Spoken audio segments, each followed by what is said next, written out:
Цяпер пра правапарадак, як яго разумеюць тых, хто атрымоўвае ўладу ў Беларусі. Гаворка пра новы віток рэпрэсіяў, гэтым разам супраць ЕГУ.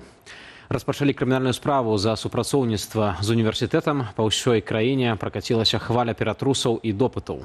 Праваабаронцам вясны вядома прынамсі пра 12 чалавек, да якіх ужо прыйшлі з вобшукам.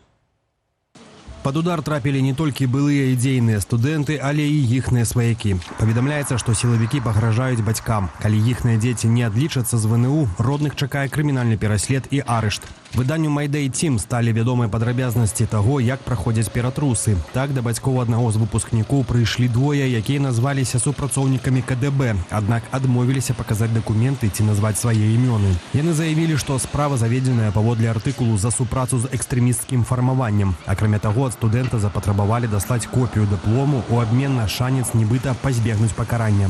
Гэты пераслед стаў працягам жорсткай палітыкі ўладаў. У сярэдзіне красавіка гэтага года Верховны суд унёс ЕГУ у спіс так званых экстрэмісцкіх фармаванняў. Праз сур'ёзную пагрозу затрымання праваабаронцы вясны настойліва рэкамендуюць студэнтам, выкладчыкам і выпускнікам ЕГУ цяпер ні ў якім разе не вяртацца ў Беларусь і нават не ўзаемадзейнічаць з сацыяльнымі сеткамі універсітэту.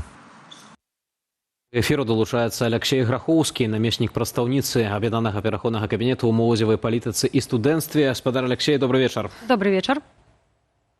Добрый вечар. Ператрусы ў студэнтаў ЕГУ, пагрозы іхным бацькам.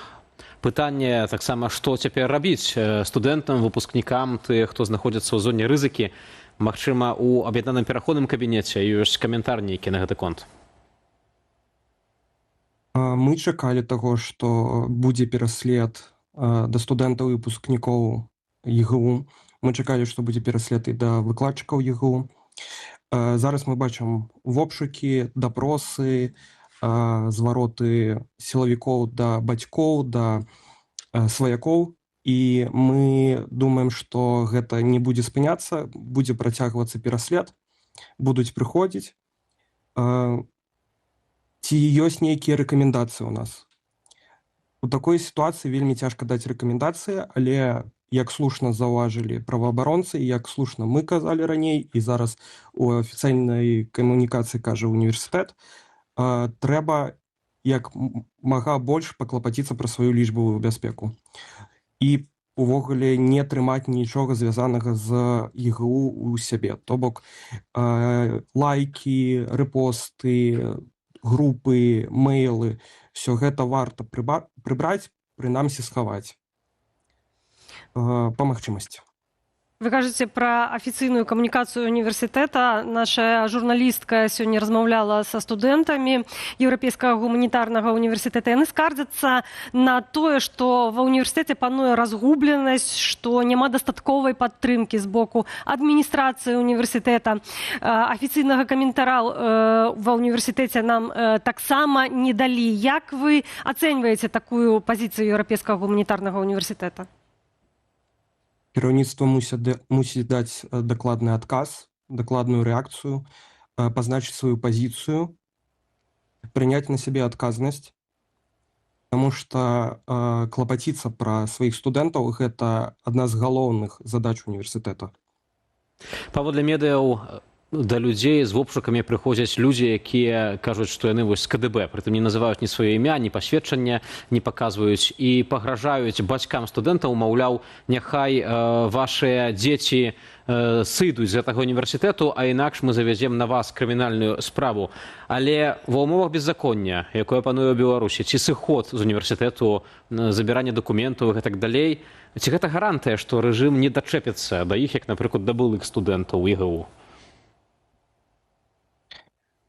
У дадзеным выпадку я бы сказаў, што ніякіх гарантый няма. Просто не можа быць. Калі яны захочуць, яны прычэпяцца да чаго заўгодна. Калі чалавек вучыўся там ва ўніверсітэце 6-7 гадоў таму, усё роўна гэта можа быць прычынай пераследу.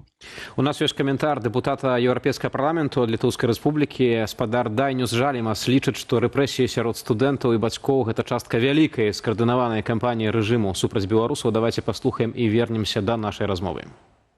Этот университет, наверное, единственный белорусский университет, если так можно назвать, который действительно пользуется полной автономией, то есть и исследований, и проведения студий.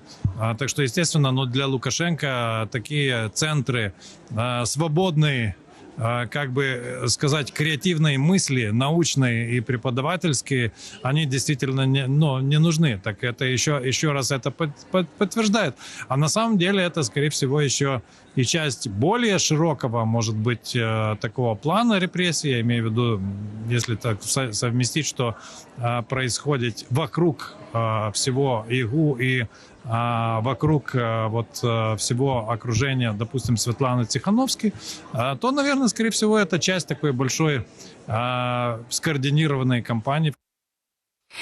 Спадар Алексей, калі ў Беларусі паратунку шукаць няма ад каго, то калі мы кажам пра, да прыкладу, літоўскія ўлады, ці можна тут чакаць дзейным студэнтам, да прыкладу, нейкай абароны, ці вы будзеце выступаць да ўладаў з нейкай просьбай? Конечно, мы будем звяртацца да ўладаў Літвы. Мы лічым слушным, што трэба звяртацца па дапамогу. Мы лічым слушным, што трэба звяртацца па абарону і па статус уцекача. Ад свайго боку мы можам сказаць, што таксама можна звяртацца да нас у індывідуальным парадку, можна напісаць на пошту, звярнуцца праз платформу «Гэта моладзь». Мы будзем разглядаць справы і у выпадку неабходнасці кансультаваць студэнтаў і выпускнікоў ЕГУ. Спадар Алексей, тут я хотел бы дачапіцца момант важны, каб з вами скантактавацца, бо невядома, у нас таксама людзі слухаюць унутры Беларусі. Як зрабіць гэта бяспечна? Як гэта зрабіць бяспечна, каб службы лукашэнкаўскія не вылічылі гэтага кантакту? Паклапаціцца пра лічбавую бяспеку. Найлепей звяртацца праз ананімную форму на старонцы платформы «Гэта моладзь», thisisyouth.info. Не пісаць нам мейлаў, таму што мейл можна пры вобшуку адсачыць, і гэта можа стаць прычынай пераследу. І таксама звяртацца толькі выключна з уключаным VPN, каб павялічыць просто павялічыць бяспеку. Пра падзеі вакол справы супраць ІГУ на сваёй старонцы ў Фэйсбуку выказаўся і палітык Зянон Пазняк. Ён назваў гэта гібрыдным вынішчэннем нацыі. Давайте паслухаем цытату. Тут тыповая расійская сталіншчына, прыём гібрыднага генацыду з выкарыстаннем эўфемізмаў. Эўфемізм тут экстрэмісцкая арганізацыя, які лукашысты прыляпілі да ЕГУ. Значыцца, пасля наклейкі ўсіх студэнтаў і іхных бацькоў можна садзіць за краты. Пры Сталіну такім эўфемізмам-фантомам было словазлучэнне вораг народу. Тады звычайна расстрэльвалі. На вашу думку, чаму рэжым так моцна вырашыў пайсці ў наступ супраць ЕГУ? Установа знаходзіцца за межамі Беларусі, так? То бок калісьці ЕГУ выгналі з Менску.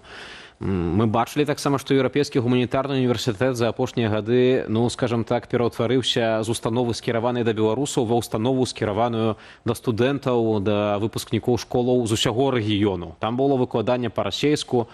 На жаль, і гэта таксама нас многіх абурала, што не выкарыстаны быў шанец, каб стварыць беларускамоўны універсітэт адзіны ў свеце. То чаму ўвогуле афіцыйны Менск вырашыў так ваяваць з ЕГУ? Таму што ЕГУ гэта адзін з самых лёгкіх шляхоў для беларускай моладзі да свабоднай адукацыі ў Еўропе. Доступ да ЕГУ быў заўсёды адным з самых простых. ЕГУ мае беларускія карані.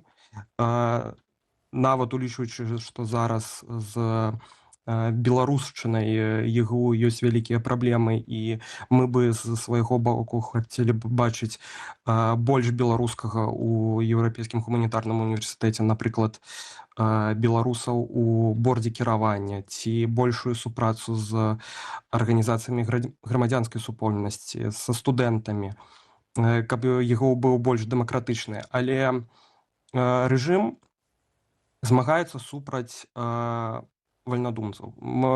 Рэжым змагаецца супраць манаполіі сваёй на розум моладзі.